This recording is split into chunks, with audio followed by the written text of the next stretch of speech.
Okay, welcome to this part of our tutorial. What we want to do today is we want to perform a well test. Okay, we have a model here that is made up of oil and water, and we used rough approximation. Now we have produced from this model and we have reliable data which we want to use to match to test. We have well tested data which we want to use to correct whatever rough approximation we did, and then to get better results, values which will help us. Of course, the essence of simulation is you simulating other for you to be able to predict, to see what will happen in the future, at least to get reliable data, reliable information about your formation, the field, and how it will operate, how it is operating, and how it may likely operate in the future. So we want to use the well test data which we've gotten to match this. So we just look at the properties of this reservoir, of this well, and then we'll go into the matching proper. Let's look at our well here. The GOR is at 700 and oil gravity 35, and you've seen this.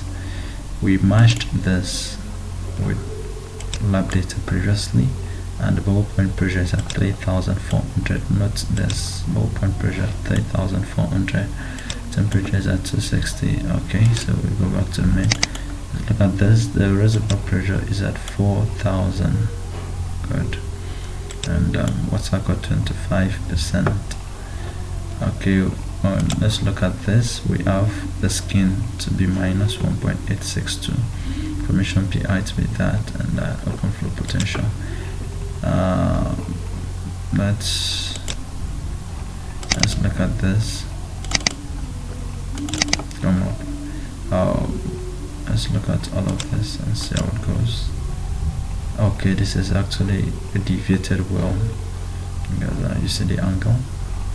Okay, and no surface facility. We have a tubing, a subsurface safety valve, and that, and the geothermal gradient. Okay, and sorry, we have to go back there. Let's look at this. We used it, and remember we actually did a rough approximation, so this value is not actually what is. We only assumed and used a reasonable value, a value that is within limit or from literature which has been proposed to be actually correct for oil wells. But now we want to perform. Let's see, we have well test data for 3 days, and let's see how we can use that to correct our model and to make it more appropriate, or to make it more suitable and to give us better results. So for that we come to matching, then we go to matching, VLP IPR quality check. Now okay, so we need to enter your well test data here, and from there you perform your matching. So I'll input the data I have immediately, and then we'll proceed from there. Okay, I have data for the 1st of January 2020. Okay, this is 2000, and okay, the year 2000, and I have data for the 2nd day of January 2000. Okay, I have for 3rd of January 2000. Okay, this point is actually called low rates. Okay, let's call it low test rate. The reason is because here the tubing head pressure, that is the well head pressure, is at 1000, and okay, the temperature of course is constant.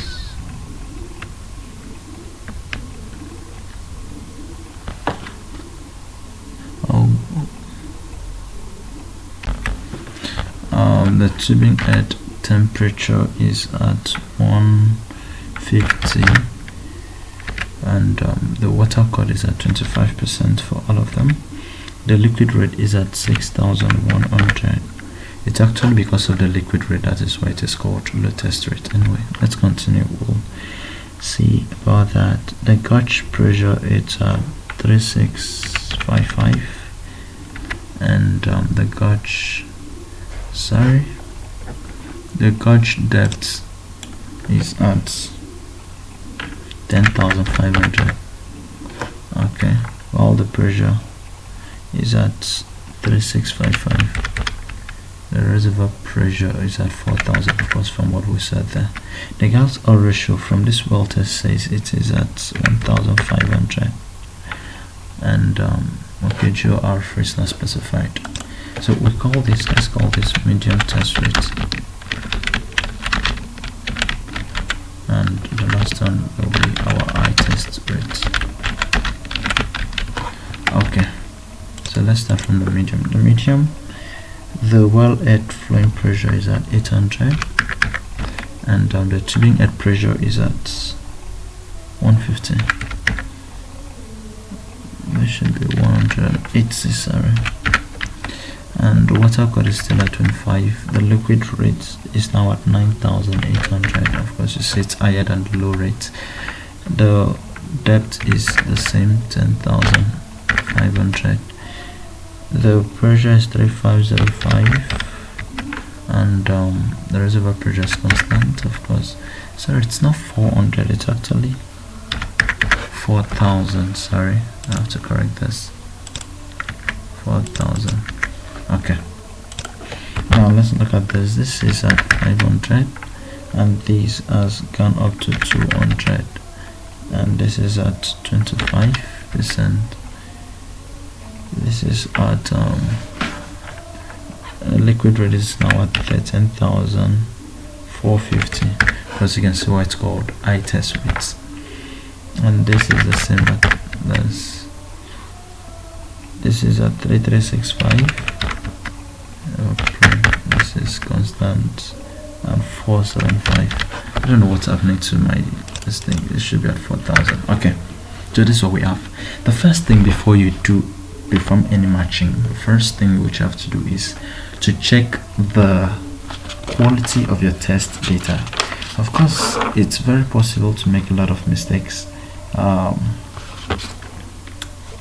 when you're performing these tests, so you have to check the quality of your test data sorry for that, so that you won't run into mistakes, such that what you're actually matching, you're not bringing erroneous data to corrupt the already approximated values. You know, what you entered here was were values you're not very sure of, or values that were just approximate values. They were not very accurate. Now this is assumed to be something that you're getting live from the field, and it should be accurate, of course. So you have to look at what you actually got, and you have to perform your well test very well. Use best practices. But let's look at this. We notice that as the tubing head pressure, that is the well head pressure, as the pressure is decreasing, yes, that the flow rate, the liquid rate, is increasing. It makes a lot of sense. Of course, you know, if the pressure at the tubing head is high, then the drawdown will be low. Of course, the drawdown will be low, and that will result in low liquid production. But if the pressure at the tubing is low and the reservoir pressure is high, let's say like the reservoir pressure is 4,000 and the tubing head pressure is about 1,000, the drawdown will be high, right? Like 4,500, the drawdown will be higher than 4,800, and of course it will be higher than 4,000 and 1,000. So the drawdown will actually affect the production rate. So this is, it makes sense. So our liquid rate, that should be good. Let's look at our pressure too. Yeah, the pressure, we notice that as the tubing head pressure decreases, that the gauge pressure also decreases. Yeah, which also makes sense, and of course it follows with the liquid rates. Let's look at our GOR. Notice that the pressure here is at 3365, right? and our bubble point pressure is at 3,400 from what we showed you here, I think from the PVT properties. Now at 4,000 and a gauge pressure of 3,655, this is still, the reservoir is still undersaturated. We have a gas oil ratio of 1,500, which is not possible. What we should be having should be about 700 or so, of course. And then we also look at this at 4,000 and 3,505, gas oil ratio of 500. The value is very, very inconsistent. We are not concluding, but this is a potential source of error. We're just pointing out something that might actually bring error to this to our matching. Now let's proceed and see if what our suspicion is actually correct. The first thing that you have to do is, since we're using an estimated value of the overall heat transfer coefficient, let's estimate that first. Okay, so on estimating this, we have that the heat transfer coefficient is 8,300. 8.3828 British thermal unit per hour per square feet per Fahrenheit. And the medium, for the medium rate, it is 7.67. Wow. For the high rate, it is 7.25. The values are inconsistent. The current value is 8. Total heat transfer calculated is 7.77 to geothermal gradient. Okay, it's asking you to transfer this value to 7.77. I don't want to transfer yet because of the inconsistency which I have observed. Of course, you also observed that with me. The value here is different from the value here and that. So because of the inconsistency, you will not transfer yet. Let's do a correlation comparison first, and then we'll come back and look at that. So let's look at this. Okay, a transfer coefficient is that. So look at this, and we'll have to choose some correlations to compare what we actually have. Now we're going to use 3 correlations. The first is the Duns and the Rose modified. The second correlation which we are going to use is the Francher and the Brown, and then we're going to take some petroleum experts correlation 2 and 5. Now I'm choosing Duns and Rose modified because it actually overestimates pressure drop down in the oil well. This overestimates, while the Francher Brown underestimates. So this should provide something like maybe a maximum, and this should provide like a minimum. All these ones are actually very good correlations. So I choose a maximum and minimum, and then these are the ones that are very good. So then I'll use these ones to match. So I go to calculate, and then I calculate. Okay, the GR free value must be entered. So I didn't specify.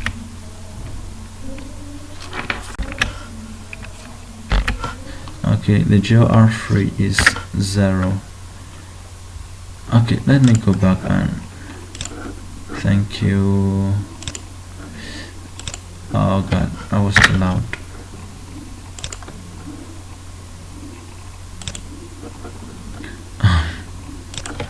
That was, sorry for that. That's something I actually want to do. I was supposed to, let's just input this value here so that we won't have to run into a lot of problems there. Okay, so let's continue. Yeah, thank you. So we're using that, so I calculate now, and I calculate. Okay, it's done calculating. So let's plot and see what's happening. Wow, this is our test data. You see this blue line here, and this is the correlations we have. We see the value here, the test point data is very far away from all other correlations, the correlations if we choose. This actually shows that our test point is actually very erroneous, of course, very erroneous. So considering the discussion which we had about the pressure and the GOR, let's go back and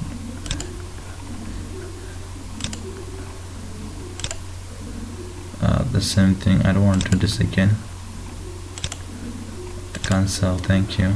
So let's go back and change the GOR to 700 because that should be the value. And let's see what happens at the end of the day.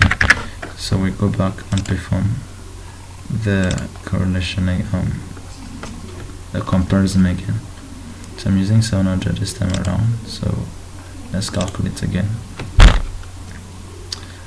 Okay, so it actually takes time to perform a very good matching, and the calculation is done. So you have to take time and perform this matching because it will affect whatever result you get in the future. And if the matching is actually performed right, your model will be representative of the real model of your real system, and the data you'll be getting will make you happy. Of course, you'll save billions of dollars and all that, and the company will be very happy with you. So let's plot this. Wow, this is our test data, and it is now with them. In fact, it's coinciding with one of the correlations, and that should be okay. The petroleum experts 2 and 5, a bit of them. So I think our suspicion of the GOR was actually correct, and the GOR was erroneous. Okay, so we are done with that. So let's look at that for the other two. Okay, for the medium test rates, we'll also calculate that. Sorry, can I go back? Let's calculate and see what happens. Okay, it's done. We plot this. Okay, and see the same thing. So we now have a better result, a very good one. Okay, and let's look at the I rate, the last one. So calculate.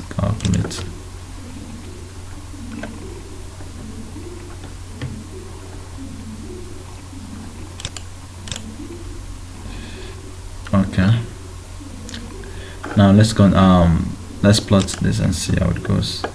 Okay, so you see, but this time around I think it's matching with petroleum experts too, and from what we've seen from the very first one, the low rate, the medium and the high, the low rate was petroleum experts 2 and 5, the medium rate was 2 and 5, but the high rate is 2, meaning our petroleum experts 2 correlation is giving us the best and a very consistent result. So we will choose that as the only correlation we'll be using for this matching throughout. There's no need comparing with these other ones since we've seen that the petroleum expert is giving us consistent and very accurate results. Okay, so let's continue from there. Now we're done with that. The next thing is to match VLP. I won't want to go through those iterative process of we'll have to match the first and second and all that. Let's look for a better idea. What I'll do is I'll disable some of these tests so that I can just look at one. Okay, just work on one, and then from the results I have from this one I can use it to match the other ones. Right, I think that should be okay. So that is what I want to do. So I have disabled this other one and I'm using this. Okay, now I want to perform a VLP and VLP check. Now the advantage of the method which I am using here is it will help me, since I am using one at a time, it will help me to check which of these tests, which of the well tests actually has some erroneous or suspicious or inconsistent test data. It will help me to detect so that I know which to reperform, either to reperform the well tests or to do some correction on them to make them actually good. So let's just click on the match VLP, and like I said, I'm using only petroleum experts too, so I take the other ones out. Okay, so now I match. So the calculation has completed and correlation 2, but the number has been appended to this. And initially when you looked at the screen, it was just petroleum experts 2. So now we have 1.0 and 1.0 appended to it. These are actually correction factors. The first one is friction and the other one is okay, that has skipped my mind for now. So they are actually correction factors. Of course you see them, your parameter 1 and 2. So they're approximately 1, like the matching we did I told you when you're using lab data to match PVT, of course. So see, these are the parameters, parameter 1 and 2, the shift and the multiplier. So they're almost approximately 1, meaning that virtually very little or no correction at all was used in this matching, which is a very good result for us, of course. Okay, so we can, I'll just go down and then maybe let's see,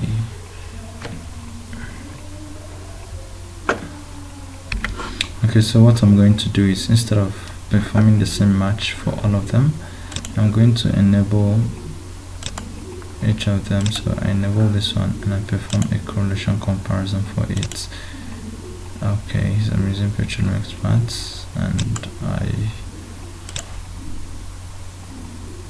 okay, so let's plot this and see. Of course, these are test points and this is what we have, so that's a perfect match, very perfect match for it. So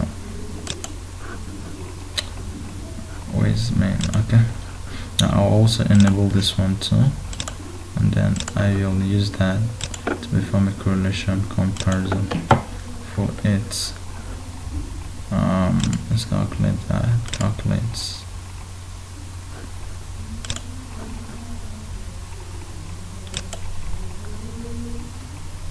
Okay, sorry, I didn't plot. Let's plot and see how it goes. The same thing here. Okay, so it shows that what you're actually doing is actually very good. Okay, now so we can estimate a U value and see what it goes. For the low test is 7.7, for the medium test is 7.8, and then for the high test is 7.4. Okay, so I think what we have here is actually better results than what we got. The variation is not very high, it's very close, so we can now transfer this and continue with what we want to do. So okay. Of course you can decide to perform this again, to calculate this again and check. Okay, so it's still the same.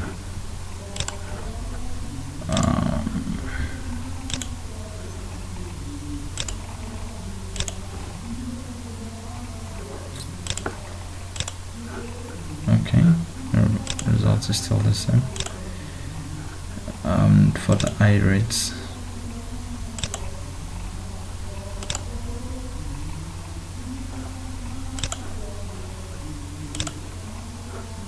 of course. Okay, so I think we have okay, so the next thing which you have to do is we've matched VLP.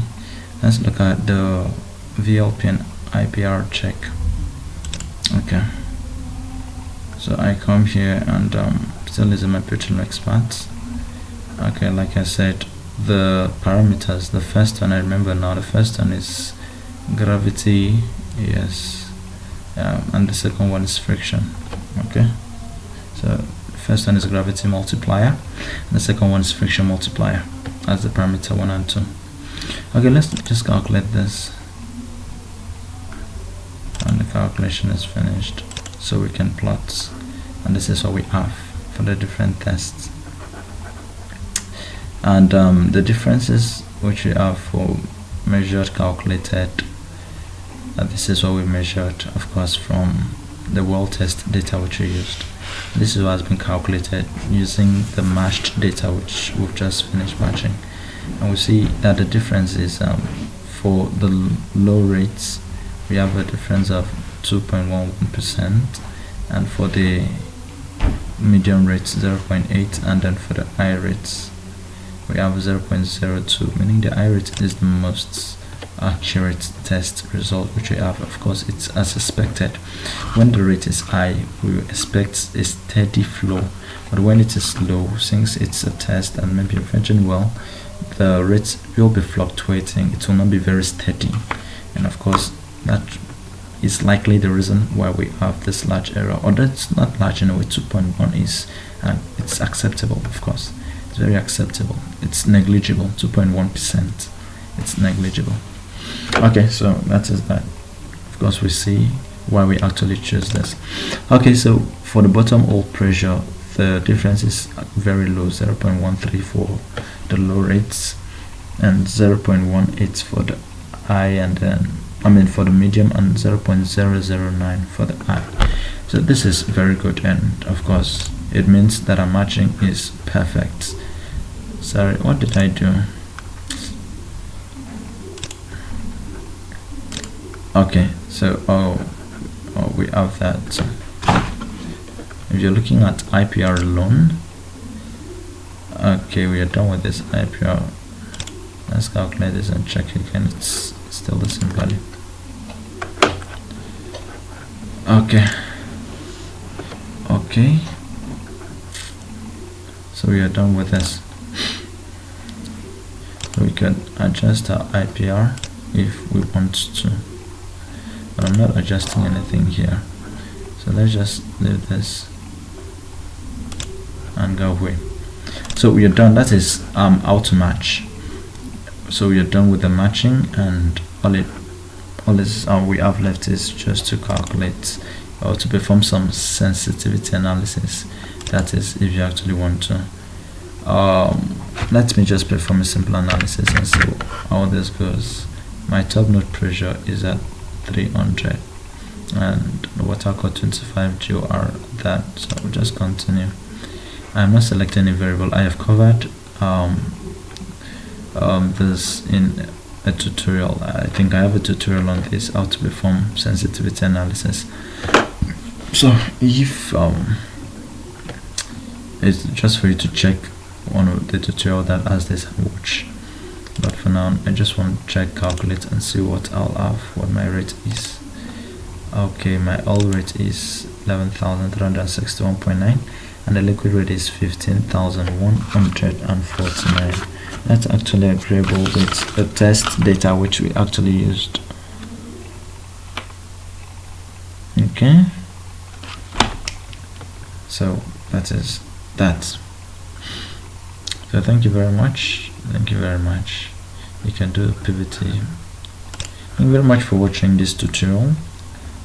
That is essentially how to do a well test, and you see the importance, how important it is. It's very, very important. It helps to validate your old model and helps to fine-tune it such that the results you obtain there from here is a representative of the real model, and that is the essence anyway. So I will now save this and use it in future to predict and to do other things if need arises. Thank you very much. Please make sure you subscribe and ask your questions. If there is anything you do not understand, please use the comment section very well. Ask your questions, or you can contact me using my email or the phone number which will be displayed on the screen. Have a nice day. Thank you.